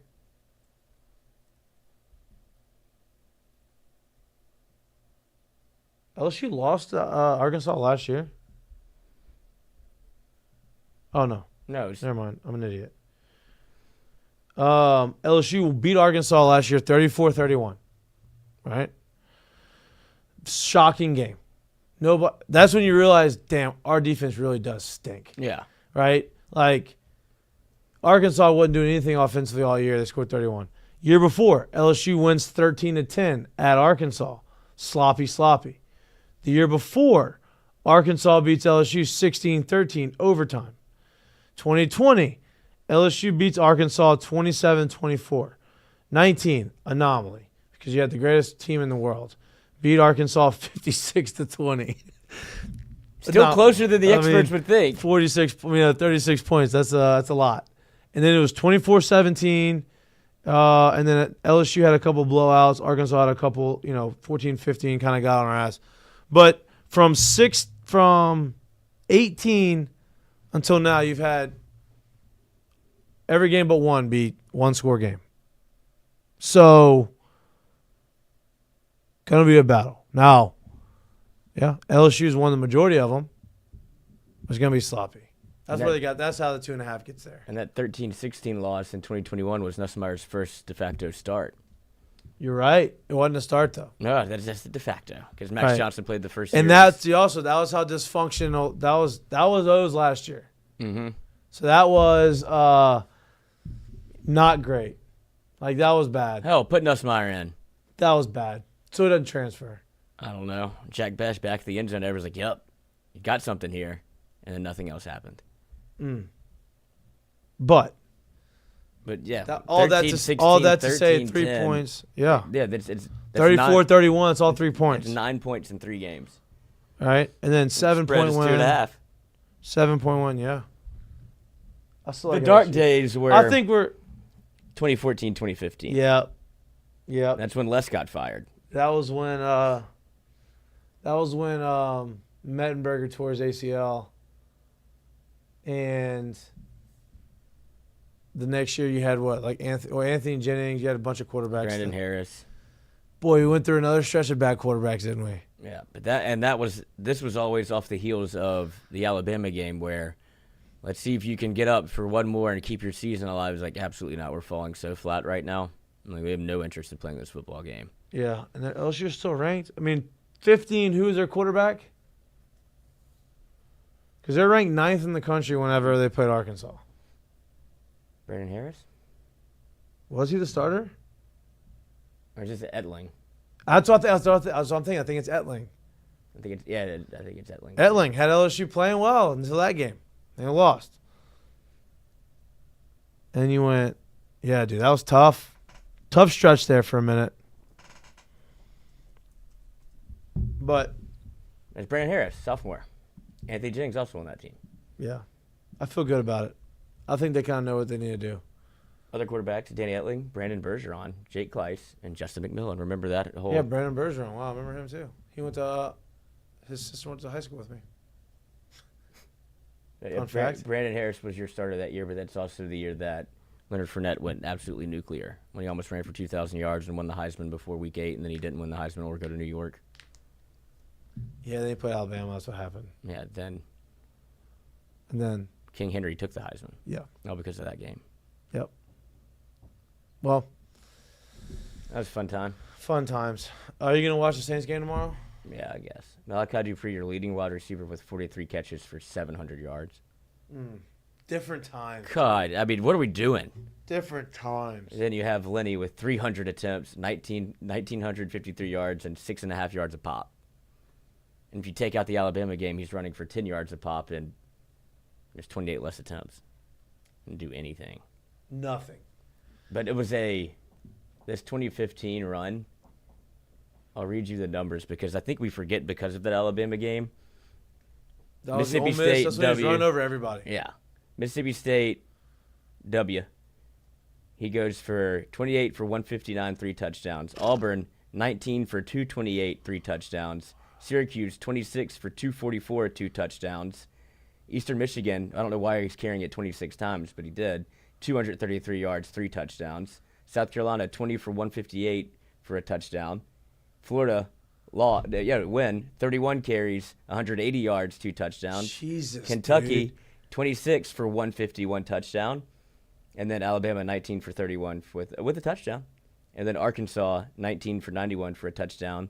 But then picks it back up, 25 for 108, 32 for 159, and then 32 carries. And then the last one, 29 carries for 212 yards, 4 touchdowns against Texas Tech. Like, he had an unbelievable season. I mean, dude, and that's we don't like even remember the it. beginning of the season is like this kid from Boise State. Yeah. You know what I mean? He's the fastest player in SEC history to get to 1,000 yards. Took him 6 games. That's impressive, dude. Yeah, we just are like, this is what I it's didn't supposed realize to look like. it just... We're spoiled. Because It's crazy how much different the times are and like the offenses. And that wasn't 10 years ago. That was 9 years ago. Yeah. Right? Not that long ago, where our offense was, putrid. We're going to run the ball. Now, it was a little different, but more people were throwing it than we were. Right? And you're giving a running back, like, I didn't realize how many carries he had. I mean, he had a 32 carry game. He had consistently carried the ball 25 times. Oh, yeah. And wow. Also had a stretch of 3 straight 200-yard games. Like, yeah, that's what he does. And it wasn't like, oh, he ran for 102, 105, 107. 180, 150, 159. And that's without, like, he has some receiving yards in here, too. Like, against Ole Miss, he had 108 rushing yards, 72 receiving yards. Like, he was the offense. Crazy. So crazy. You forget you're in the time. I don't even think you realized in the time what he was doing. I think you knew that he had to do this or LSU football wasn't going to be very good. But because of how he came in with so much hype, it's like, yeah, that's what Leonard's supposed to do. It's like, that is unbelievable. The Auburn game It's great when someone comes in with the hype and lives up to the hype. Oh, yeah. Isn't it? But that Auburn game was unbelievable. People were trying to jump on his back because he was tired of getting run over. Yeah, they're over it. That was the same guy that was talking shit in the And he pregame. stiff-armed people into the ground. Yeah, banging on his chest. He broke that guy's collarbone, I feel like, whenever he ran over for Ole Miss. That was a 5-star that they were so proud of. 5-star freshman. Like, I don't know, that was a business decision. Yeah, I don't think he'd be doing that one Texas anymore. A&M, he put 2 people on the hood. Yeah. That was a great time. Like, it was. There's a part of me. Well, like, here's the deal. Like, when you have something like that, like these guys at Boise State, they're watching his guy run. It's like every play, he could take it to the house or run somebody over. Like, that's a fun running game. Yeah. And that's not even a gimmicky. That's just like, He's you better don't than- get that very often. Yeah. Right. And so you could watch that. That's an entertaining offense. It's the running games that are like 4 yards, 5 yards, 7 yards, 4 yards, 3 yards first down.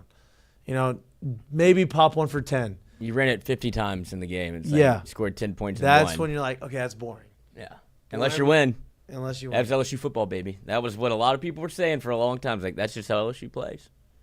God, Out tough you. Like, well, this is stupid. That sucks. But there still is a part of me that when it happened, it was like, this is unbelievable. Hey, did you tune into the baseball game yesterday? I did. I watched it last night. How a lot of wasted opportunity by the Guardian Caps.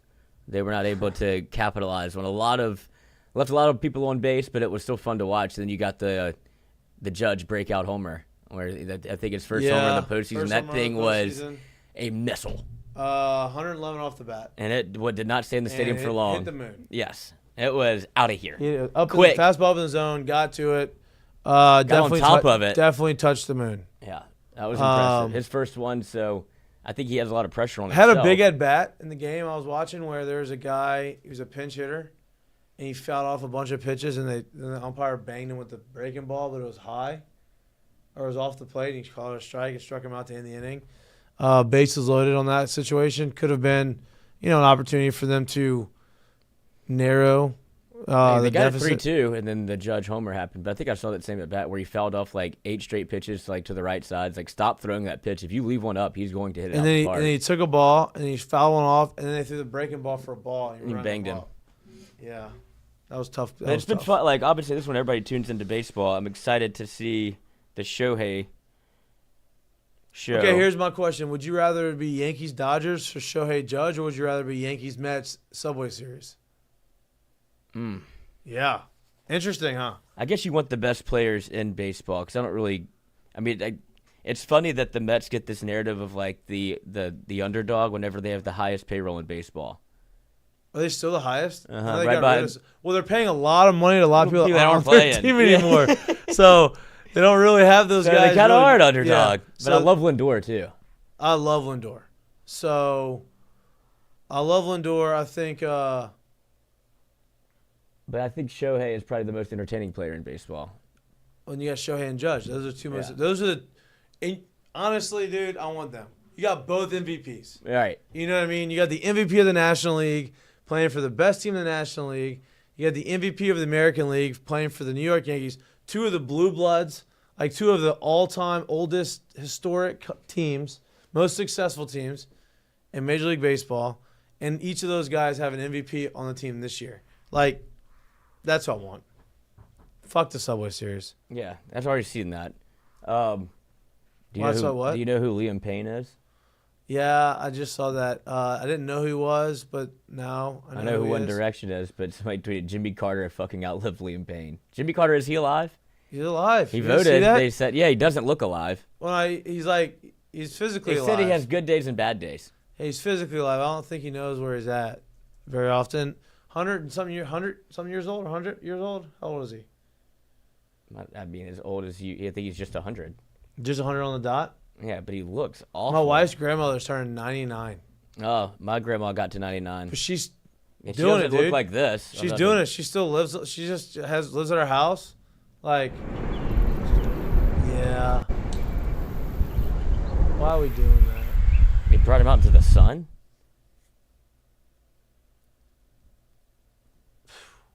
Is that? That's insane. Yeah, that's a big move, bold move. But yeah, I want the Yankees and Dodgers. Yeah, I just like when it's on every night. And DJ, get DJ in the One more? in the World Series again. He's got 2 years left on his deal. He ain't leaving. Bryce Carter. I ain't leaving. Bryce Koon just went live again. Wow. Dinner was short. He's It was like, Ryan, fun. what do you think he had for dinner? I think it's like a chicken broccoli situation. Oh, you think? Yeah, I think it's probably busy night, quick dinner, but we want to eat together. So like a quick little meal that we can enjoy. It's not bad. Kind of good for you. You feel Okay. satiated. Okay. What would you think? I don't know. We can ask him. We'll text him. What was dinner? All right, you want to get to the seggies? I do. All right. Mistake of the day brought to you by our friends at Dozy Place. Mistake of the day brought to you by Doe's Eat Place. I think this is real because I know it is. But Steelers DB is catching some flack for some comments he made on the internet after a certain picture made its way across his Instagram, to which he commented, Osama bin Tomlin. And now that is getting quite a bit of run where he might be facing discipline. Who said that? This is Deshaun Elliott, a Steelers DB. Which I mean, funny joke. Kind of funny. But I don't know why he's getting in trouble. But I guess it does look like him. I guess that's some sort of superimposed picture that somebody made. But it's just funny So that now he's getting in trouble? I thought there was enough time that had passed. So he's getting in trouble? Yeah. Like, what do you mean? Like fined or not Yeah, suspended or anything? Yeah, huh? no, it's just they're apparently it was uncouth, and the NFL is probably going to fine him. But I thought you could be able to get away with that. I mean, that was he's not offending anybody. Yeah, right? I don't think there's a lot of Osama bin Laden stands. I don't think people are defending rooting for Osama him. bin Laden. Or his I son. I mean, Mike Tomlin had to what the fuck? dude, what the fuck you doing? I guess, sure. He came in there and he said, hey, done one more of that. What the fuck are we doing? They're not even mad. Who made this? It's kind of funny, but keep it to yourself. Come on, dude. Show it in the locker room. You know what I mean? Don't post that. Steelers star sparks outrage with Osama bin Laden joke ahead of the New York clash. So I guess that's why it probably has a little more flair to it, but it's still funny. Yeah, it was funny. Mistake of the day. It should have been a curtain call. Yeah, well, I had to switch it up because I do have a curtain call. Oh, you got one? I found one, but it might be could have been a mistake of the day, but I think this man's quick wit and just different way of thinking, Sometimes you think you're dead and buried and you're in trouble and you got to be able to get out of something, and this man is dead to rights. Hold on, where did we get to the picture? Yes. So, this man charged with a DUI. Mike Perry, arrested and charged with DUI, as appears on Mudshot and Lake County website. Perry denied drinking when the officer informed Perry that his speech sounded slow. Perry responded that the officer's speech was fast. Refused to take a breathalyzer and then ended up in jail. But but not for DUI. No, just refusal. Refusal. I just thought that was all time. Dude, no, you're just talking way too fast. I'm talking normal. Maybe I'm dumb. I'm embarrassed to say. No curtain call? I couldn't find one that This is a beautiful mind belongs to this man. He looks guilty. Very witty. Definitely wasn't drunk. No, doesn't look like he has a I cold believe one him. every now and then. I believe him. He seems like he's telling the truth. You talk fast. You're telling me the drug dealer was not an honest man? Wasn't a nice guy. All right. Damn, Marshall will kill me for this one. Done switched up the bags again. That's not our Doug. Yeah, man, Different Doug. easy on that shit, man. All right. That's all we got. We appreciate y'all. Sorry about the chat. Curtain call to Sean Payton. Return. Sean Payton, No? Drew Brees, jersey retirement. Oh, really? They put those together? Yeah, I'm pretty sure it's a saw jersey that. retirement. So yeah, curtain call to Drew Brees. Obviously much deserved jersey retirement. Should be. Do you think fun. they're gonna boo him? Not Drew Brees, Sean Payton. No, I don't think so. Because we talked to Nick Underhill today. He said, yeah, I think they will because of how he left. the Saints situation where you put all of your assets, like he kept doubling down. Then when it gets, like the problem kind of comes to bear fruit, Yeah, he leaves. You're right. That's a good point. In a pretty bad spot. But then do you think the fans see it that way? I think because of this, of how Dennis Allen is coaching right now and where the Saints are, I think he probably gets a standing ovation. Yeah. Like, come back. Well, and like they're gonna have at least you'll get some juice, some manufactured juice. Yeah. I'm hoping they can sustain that throughout the course of the game. If you get off to a slow start and it looks bad, you are in trouble. You're gonna get boo birds early. Like get the euphoria. Season 3 get coming the soon. euphoria out early, and then if you can't sustain that with good play, you're done. Chris Olave, Rashid Shaheed, Pete Warner, Cesar Ruiz are all out against the Broncos. Derek Carr and Taysom Hill are doubtful. Lucas Patrick and Kalen Saunders are questionable. Even the guy, the one entertaining part of the last weekend, Kalen Saunders, he's out, maybe questionable. Yeah, you do anything. What about the defense? Everyone else is good? All linebackers are back. I think so. Cornerbacks are back. Safeties are back. So at least you got the whole defense back. But there's also this school of thought on Sean Payton, and their offense is kind of starting to cook too right now. It's getting a little bit better. Yeah. But Thump on Twitter, whenever asked about his comment on the Sean Payton situation, where it's like, Nick Underhill wrote a post, Sean Payton might be the most important figure in State's history. He also quit on them. It's okay to feel whatever you want on Thursday. Thump responds, he won us a Super Bowl. He can sleep with my wife for all I care. There you go, Thump. Good job. Nick Underhill seems pretty bitter at him. Yeah. That's okay. Imagine if he'd gotten Mahomes. He also said he evaluated Spencer Rattler in the draft and thinks very highly of him. He always does this shit. No, but I do. I mean, I believe him. I think the same way you talk about Nuss, like, oh, he has the fuck it, I don't care, I'm gonna do it again type of arrogant arm type. I feel like that's how Spencer Rattler is too, right? Like he's gonna keep going out there firing. If he can put it all together, it seems like he could be pretty good. This is the year not to do that, because it's just you have an oldest team in the NFL. You didn't have a bunch of help. Offensive line's tough. Third center.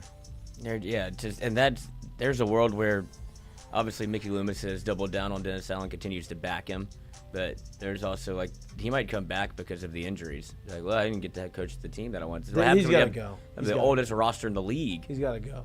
That's whose fault is that? Exactly. That's Mickey's fault. All right, that's all we got for you today. Enjoy your Wednesday. Enjoy Hump Day. Enjoy Thursday Night Football tomorrow.